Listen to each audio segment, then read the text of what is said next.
मसीह का तमाम ये तंबो दीवार है, जैसा ही रंगो रूप है पैसा ही माल है।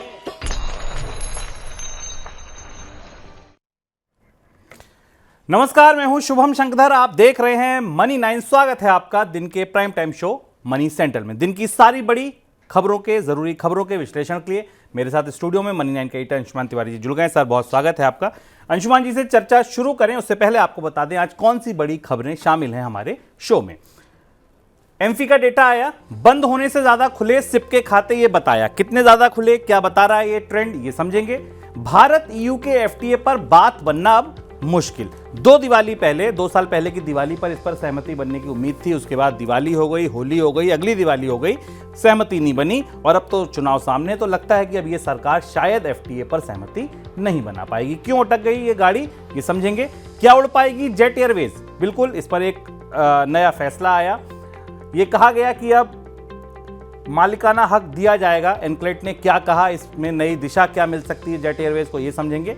इसके बाद शुरू होगा दिन की बड़ी खबरों का सिलसिला। पहली दिन की बड़ी खबर, महाराष्ट्र रेरा का बड़ा फैसला, रद्द हुए एजेंटों के लाइसेंस।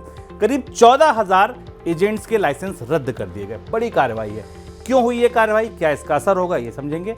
पैसा लो कर रहा था, कौन सी गड़बड़ी। एक ये कंपनी थी पैसा लो, माइक्रो लोन बांटते थे, ये कुछ बड़ी घालमेल कर रहे थे। क्या घालमेल थी, क्या सख्ती हुई, ये समझेंगे।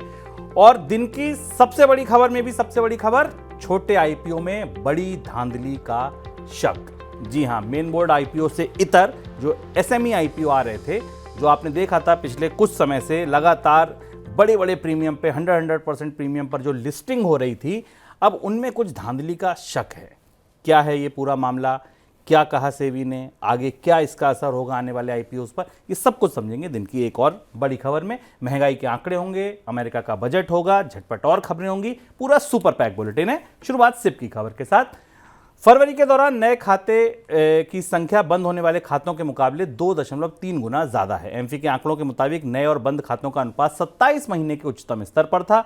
बीते 3 महीने में इसमें लगातार बढ़ोतरी दर्ज की गई। निवेशकों ने फरवरी के दौरान 49 लाख से ज्यादा खाते खोले थे, जबकि 21,30,000 खाते बंद किए थे। इस तरह से फरवरी में कुल 28,40,000 सिप जुड़ी, जो एक साल के औसतन में करीब तकरीबन 2 गुना है। सर, सिप के इन आंकड़ों को कैसे समझा जाए। 54 लाख करोड़ रुपए का AUM asset under management mutual fund industry के पास फरवरी में पहुंच गया। 50 लाख करोड़ का आंकड़ा पिछली बार क्रॉस हो गया था। भारतीय म्यूचुअल फंड उद्योग के लिए बेहद अच्छी खबर है। सिप अकाउंट्स रिकॉर्ड हाई पर पहुंच गए। 19,186, लगभग 20,000 के आसपास हुए। 8.2 crore total 8.20 crore total SIP account हैं। इन आंकड़ों में 2 महत्वपूर्ण चीज़ें हमें दिखती हैं जिनको हम अंदर से समझें, क्योंकि म्यूचुअल फंड हमारे लिए सबसे महत्वपूर्ण चर्चा का विषय है और भारत में आम निवेशक इससे जुड़ रहे हैं। पहली चीज़ तो ये कि म्यूचुअल फंड में लोगों का भरोसा बढ़ा। ये दौर बाजार में तेज उतार चढ़ाव का था। अगर आप शेयर बाजार को करीब से देखते हैं तो जनवरी से फरवरी के बीच अपने बाजार में कई दूसरी दोनों तरफ झूलते हुए देखा। बाजार में तेज गिरावटें भी आई, वैल्यूएशन के इश्यूज भी आए, सेबी की तरफ से तमाम कार्रवाइयाँ भी हुई। इसके बाद भी म्यूचुअल फंड निवेशकों ने यहाँ पर अपने पैर जमा कर रखे, बना कर रखे। हालांकि बाजार में कोई बड़ा करेक्शन नहीं आया, पर डेली करेक्शंस आए थे। दूसरी महत्वपूर्ण बात ये कि इन आंकड़ों को भीतर से हमें समझ में आया कि जो फर्स्ट टाइम इन्वेस्टर थे, जो नए इन्वेस्टर्स थे, उन्होंने थोड़ी समझदारी के साथ निवेश करना शुरू किया। आंकड़े बता रहे हैं कि उन्होंने हाइब्रिड फंड्स में और अपनी जोखिम को सीमित करने के लिए वहाँ निवेश करना शुरू किया, जिनकी बात शुभम हम लोग लगातार अपने कार्यक्रमों में करते रहते हैं। मनी 9 आपको लगातार बताता रहता है कि निवेश की रणनीति कैसे शुरू की जाए। इस पूरे हिस्से में एक हिस्सा थोड़ा सा चिंताजनक है, वो है स्मॉल कैप और माइक्रो कैप या मिड कैप फंड्स का, जिस पर हम अलग से विस्तार से भी बात करेंगे आज के कार्यक्रम में। लेकिन ये वो निवेश का हिस्सा था जिस पर सेबी ने भी सख्ती की, जिसमें निवेशकों ने काफ़ी दिलचस्पी भी दिखाई। पिछले 3-4 महीने से स्मॉल कैप और मिड कैप फंड्स में काफ़ी पैसा भी आया और इक्विटी इन्वेस्टमेंट का एक बड़ा हिस्सा छोटे इन्वेस्टर्स ने इन फंड्स में लगाया, जहां अब हम तेज करेक्शन होता देख रहे हैं। तो मार्च के महीने में जो स्मॉल कैप स्टॉक्स में करेक्शन दिख रहा है हमें लगातार अभी तक के बाजार में, उसका असर म्यूचुअल फंड के निवेश पर और उनके सेंटीमेंट पर कितना पड़ेगा, ये हमें अप्रैल के आंकड़ों में दिखाई देगा। लेकिन अगर आप पूरी म्यूचुअल फंड की बास्केट में देखें तो ओवरऑल तस्वीर अच्छी दिखती है। पर यह जो हिस्सा सबसे लोकप्रियता वाला था, जिस पर सबसे ज़्यादा लोगों ने क्विक पैसे कमाने के लिए निवेश किया था, वो लड़खड़ा गया है मार्च में आकर। तो क्या इससे म्यूचुअल फंड के निवेशकों का कुछ मिजाज बदलेगा, ये हमें अप्रैल में पता चलेगा। एक ताजा ट्रेंड ये भी है कि म्यूचुअल फंड अब महिलाओं के बीच भी लोकप्रिय हो रहे हैं। म्यूचुअल फंड में महिला निवेशकों की हिस्सेदारी दिसंबर 2023 में बढ़कर 21% हो गई है। 2017 में यह आंकड़ा 15% का था। एमफी का मानना है कि बड़ी संख्या में निवेशक बचत करने और अपनी कमाई बढ़ाने के लिए म्यूचुअल फंड में निवेश कर रहे हैं। सर, कौन सी महिलाएं हैं ये बेहद महत्वपूर्ण खबर है और काफ़ी उत्साहवर्धक खबर है कि भारत में आमतौर पर फिनेंशियल लिटरेसी या इन्वेस्टमेंट में महिलाओं की भागीदारी सीमित रहती है। यहाँ तक कि कामकाजी महिलाएं, खुद अर्न करने वाली महिलाएं भी इक्विटी और इक्विटी से जुड़े हुए निवेश से अपने आप को दूर रखती हैं। उनके निवेश उनके परिवार की तरफ से, उनकी तरफ से एफडी में या बैंक एफडी में किए जाते हैं। पर आंकड़े दिखाई दिए कि जो 50% की बढ़ोतरी दिखाई दी, उसमें से जो महिलाएँ दिखाई दी, उनमें से 50% महिलाएँ ऐसी हैं जो 25 से 44 साल की एज ग्रुप की हैं, जो जिन महिलाओं ने का निवेश हमें म्यूचुअल फंड में दिखाई देता है। तो इसका मतलब ये है कि ये जो हिस्सा है, जिस आय वर्ग को हम देख रहे हैं, वो अपनी अर्निंग का एक हिस्सा म्यूचुअल फंड में निवेश करना शुरू कर रहा है। ये बेहतर और महत्वपूर्ण बदलाव है म्यूचुअल फंड में निवेश की दृष्टि से, क्योंकि महिलाओं को इस निवेश की, म्यूचुअल फंड की मुख्य धारा से जोड़ना बेहद ज़रूरी था और अब धीमे धीमे वित्तीय साक्षरता के साथ वो निवेश के लिए आगे आ रही हैं। टेलीकॉम सेक्टर में कारोबारी सुगमता को बढ़ावा देने के लिए दूरसंचार विभाग ने वायरलेस ऑपरेशन लाइसेंस की वैधता को खत्म कर दिया है। वायरलेस उपकरण के संचालन के लिए पहले वायरलेस ऑपरेटिंग लाइसेंस लेना पड़ता था, लेकिन अब इसे खत्म कर दिया गया है। सर, क्या बदलाव किया गया है, क्या अंतर आएगा? बहुत पुराना कानून है कि आपके पास कोई भी वायरलेस उपकरण अगर होगा किसी भी तरीके का, तो उसके लिए आपको लाइसेंस लेने की जरूरत होगी। ये इंडियन टेलीग्राफ एक्ट 1885 का ब्रिटिश पीरियड का था, जिसका एक सेक्शन 4 है। ये कहता है कि किसी भी तरीके का वायरलेस उपकरण अगर आप इस्तेमाल कर रहे हैं तो उसके लिए लाइसेंस की ज़रूरत होगी। वो सरकार ने ख़त्म कर दी है। दूरसंचार विभाग ने एक नया रेगुलेटरी सैंडबॉक्स जारी किया है, उसमें ये बदलाव किया। हालांकि आमतौर पर अब इस लाइसेंस की शर्तकार नियम का बहुत ज़्यादा प्रभावी रूप से इस्तेमाल नहीं किया जाता है। भारत और यूरोपियन फॉरेन ट्रेड एसोसिएशन यानी EFTA के बीच मुक्त व्यापार समझौते की घोषणा भले ही हो गई हो, लेकिन यूरोपियन यूनियन के साथ होने वाले मुक्त व्यापार समझौते के जल्द पूरा होने की संभावना नहीं है। दोनों पक्षों के बीच 7 दौर की बातचीत हो गई है। 7 दौर की बातचीत के बाद भी मुख्य मुद्दों पर किसी तरीके की सहमति नहीं बन पाई है। अगले दौर की बातचीत लोकसभा चुनाव के बाद ही होने की संभावना है। तो सर, फिलहाल ये सरकार तो नहीं कर पाई। ये समझौता मुश्किल दिखता है और ज़्यादा मुश्किल भी है, क्योंकि दुनिया का सबसे कठिन ट्रेड ब्लॉक है, जिससे नेगोशिएट करना, जिससे बातचीत करना मुश्किल है।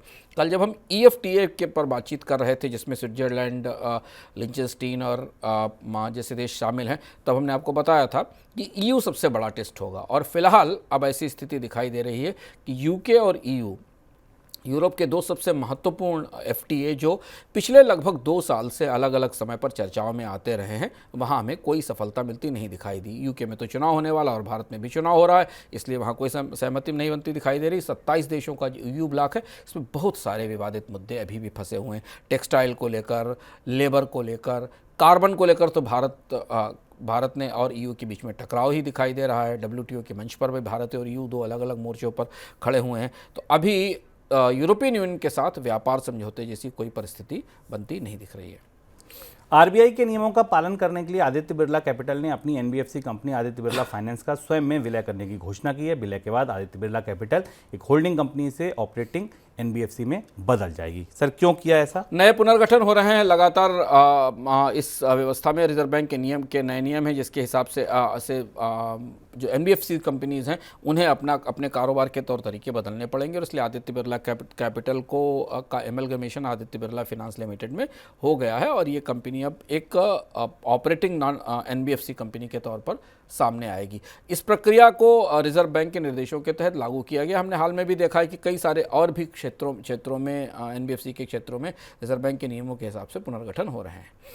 जालान कॉलरॉक कंसोर्शियम को जेट एयरवेज का मालिकाना हक मिलने जा रहा है। एनक्लेट ने अपने पुराने आदेश को बरकरार रखते हुए जेट एयरवेज का मालिकाना हक जालान कॉलरॉक कंसोर्शियम को देने का नया फैसला सुनाया है। साथ में बैंकों को निर्देश भी दिया है कि 90 दिन के भीतर मालिकाना हक ट्रांसफर की प्रक्रिया पूरी करें। सर, किस दिशा में उड़ेगी अब जेट एयरवेज? अभी भी इस फैसले से इस बात की कहीं कोई गारंटी नहीं निकलती शुभम कि जालान कॉलरॉक किस एयरलाइंस को दोबारा उड़ने की स्थिति में ला पाएगा, क्योंकि मामला एनक्लेट में फंसा हुआ था और जालान कॉलरॉक को आगे बढ़ने से पहले इस पर हक की ज़रूरत थी, ताकि इसकी संपत्तियों का इस्तेमाल किया जा सके, उसे बेचा जा सके और उसके बाद जो पैसा प्रोसीड है उसे वापस जो कर्ज देने वाले बैंक हैं उन्हें वापस किया जा सके। इसलिए ये फैसला महत्वपूर्ण है। आप ये मान सकते हैं कि पिछले 2 साल साल से फंसा हुआ मामला थोड़ा सा आगे बढ़ा है, जहां एक कंसोर्टियम जिसने बिड किया था उस कंसोर्टियम को इसे चलाने की इस पर नियंत्रण की मंजूरी मिल गई है।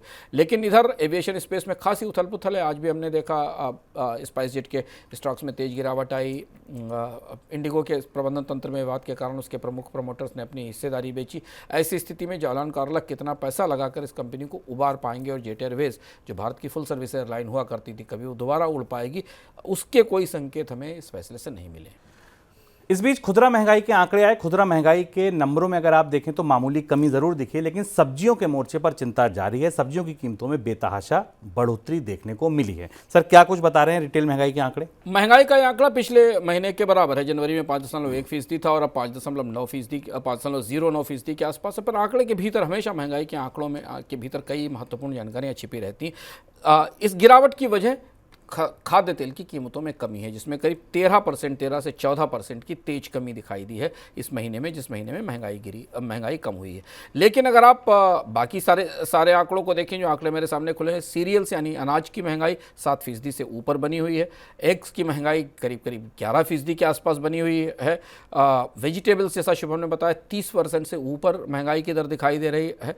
पल्सेस की महंगाई 19% के आसपास बनी हुई है। शुगर की महंगाई 7% के आसपास है। 5% से ऊपर के स्तर को माना जाता है कि सहनीय स्तर से ऊपर की महंगाई दिखाई दे रही। मसाले, स्पाइसेस 14%, पिछले 2 साल से लगातार मसालों की महंगाई बनी हुई है। लेकिन इसकी तुलना में जो मैन्युफैक्चर प्रोडक्ट्स हैं, प्रिपेयर्ड फूड्स हैं, इनकी महंगाई में हमें थोड़ी कमी दिखाई पड़ रही। 4% से नीचे के स्तर पर दिख रहे हैं। कपड़ों की महंगाई जो पिछले दिनों में बढ़ रही थी, अब थोड़ी कम होती दिखाई दी है। लेकिन इससे संकेत यह है कि साल के अंत तक महंगाई की दर 5 से 5.5% की रेंज के बीच औसत तौर पर रहेगी। आगे बढ़ते हैं दिन की सबसे बड़ी खबरों की तरफ।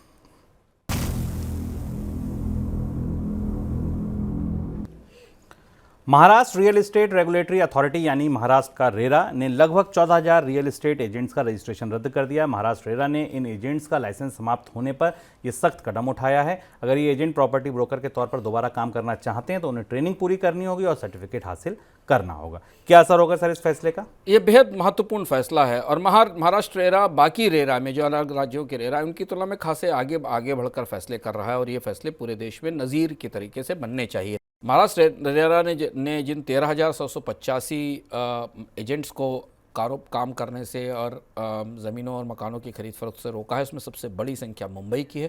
करीब 6,000 से ज़्यादा प्रॉपर्टी डीलर्स के लाइसेंस मुंबई में कैंसिल हुए हैं और तीनों बड़े बाज़ारों में, थाने में, पुणे में और आसपास बॉम्बे के बाज़ारों में भी प्रॉपर्टी डीलर्स के लाइसेंस कैंसिल किए गए हैं। ये फैसला अभी केवल महाराष्ट्र के लिए, क्योंकि महाराष्ट्र रेरा ने किया है, लेकिन जिन वजहों से और जिन तरीक़ों से किया गया और जो इसके साथ उपाय किए गए हैं कि उन्हें दोबारा ट्रेनिंग लेनी होगी और दोबारा लाइसेंस लेना होगा, ये भारत के अन्य हिस्सों के रेगुलेटर्स भी आने वाले समय में अपना सकते हैं। डिजिटल लैंडिंग ऐप पैसा लो पर आरोप है कि वे ग्राहकों से ऊल जलूल सालाना ब्याज वसूल रहा है और कंपनी से कर्ज लेने वाले लोगों ने इसकी शिकायत भी की है। शिकायत होने के बाद 4 हफ्ते का समय दिया गया है। इस मामले में हाईकोर्ट में सुनवाई हुई। 4 हफ्ते के भीतर कंपनी से जवाब देने को कहा गया। हालांकि ये भी कहा गया है कि हाईकोर्ट ने इस मामले पर शेयर बाजार रेगुलेटर सेबी और बैंकिंग रेगुलेटर आरबीआई से भी जवाब मांगा है। सर, पहले तो ये बताइए कि गड़बड़ झाला हो क्या रहा था? पैसा लो एक डिजिटल लेंडिंग प्लेटफॉर्म है जिसके जरिए वो कर्ज देता है। इस 125% का ब्याज दर लेने का एक मामला दिल्ली हाईकोर्ट में पहुंचा था। दिल्ली हाईकोर्ट में इस कंपनी के खिलाफ, पैसा लो के खिलाफ एक मुकदमा दर्ज किया गया था और उसने अदालत ने इसकी सुनवाई करते हुए नोटिस जारी किया जिसमें सेबी और आरबीआई भी शामिल हैं।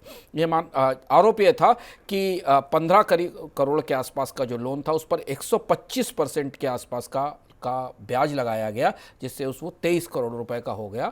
2019 का ये मामला है, जिसके 2017 से 2019 का मामला है, जिसे लेकर याचिकाकर्ता अदालत में गया था।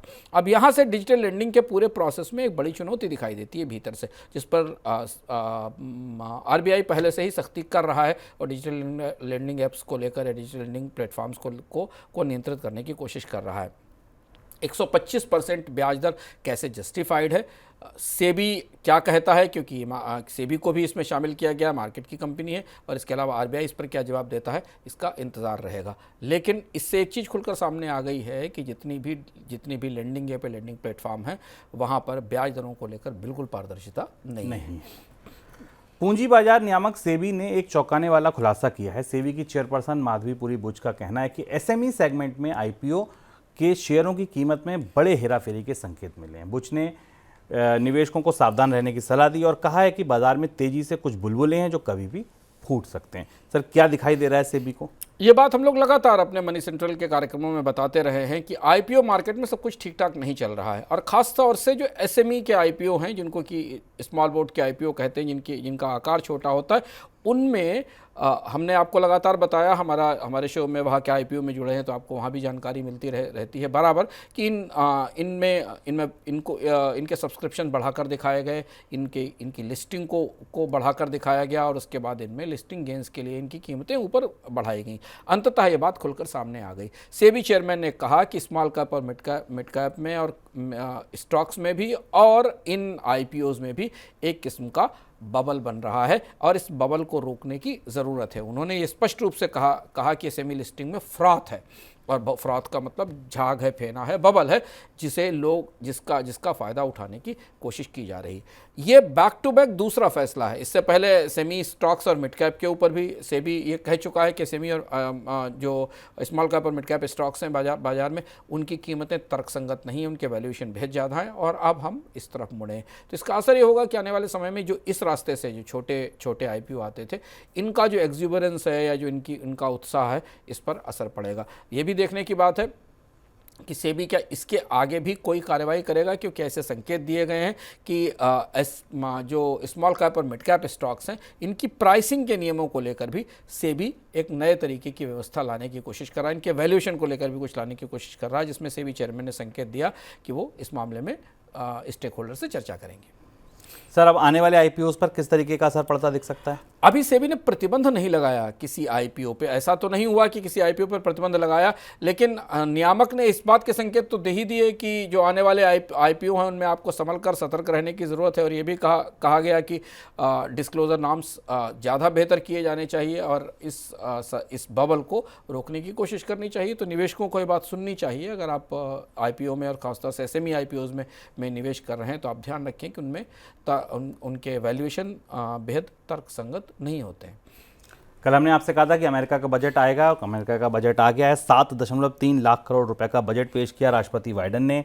कॉर्पोरेट इनकम टैक्स 21% से बढ़ाकर 28% कर दिया है। सर, और क्या कुछ था अमेरिका के बजट में खास? अमेरिका का चुनावी बजट था। अमेरिका के राष्ट्रपति इस बार चुनाव में जा रहे हैं। अमेरिका में 4 साल बाद चुनाव होते हैं, और इसलिए ये एक तरीके का चुनावी पूल बजट है, जिससे दुनिया के अन्य देशों में भी आते हैं। 7.3 लाख करोड़ रुपए का बजट है। इस बजट का एक बड़ा हिस्सा अगले साल लागू होगा, उनके अगले कार्यकाल में लागू होगा। उन्होंने इसमें सबसे महत्वपूर्ण बात यह है कि जो बाइडेन की आर्थिक नीतियों की बुनियाद है कि जो अमेरिका में ज़्यादा कमाने वाले लोग हैं उन्हें ज़्यादा टैक्स पे करना चाहिए, और इस बात का प्रस्ताव भी किया गया है कि इन जो हाई अर्नर्स हैं इनके ऊपर टैक्स बढ़ाया जाएगा। इसके अलावा फिस्कल डेफिसिट को कम करने का लक्ष्य रखा गया। आपको याद होगा कि पिछले 1 साल के दौरान दो बार शटडाउन हुआ था अमेरिका में, क्योंकि अमेरिका में कर्ज की सीमा तय करती है संसद, और उसे पार करने पर सरकारों का कामकाज रुक जाता है, और शटडाउन के कारण उन्हें यह भी वादा करना पड़ा कि हम अमेरिकी सरकार का जो घाटा है, जो राजकोषीय घाटा है, उसे कम करेंगे। ये कदम रिपब्लिकन्स के फैसले के बिल्कुल खिलाफ है, और अमेरिका की आर्थिक नीतियों में 2 ध्रुव हैं। रिपब्लिकन्स कॉर्पोरेट्स पर और हाई इनकम लोगों पर टैक्स कम करते हैं, और लिबरल्स उसे बढ़ाते हैं। और चुनाव की तरफ जाते हुए बाइडेन ने ये घोषणा की है कि ये रेट की इन पर टैक्स की दरें बढ़ाई जाएंगी। बिल्कुल। तो 7.3 लाख करोड़ डॉलर का ये बजट अमेरिका का आया है। अगर आप इसे रुपए में कन्वर्ट करें तो 248 लाख करोड़ रुपए का करीब ये बजट बनता है। आगे बढ़ते हैं, बात करते हैं झटपट खबरों की।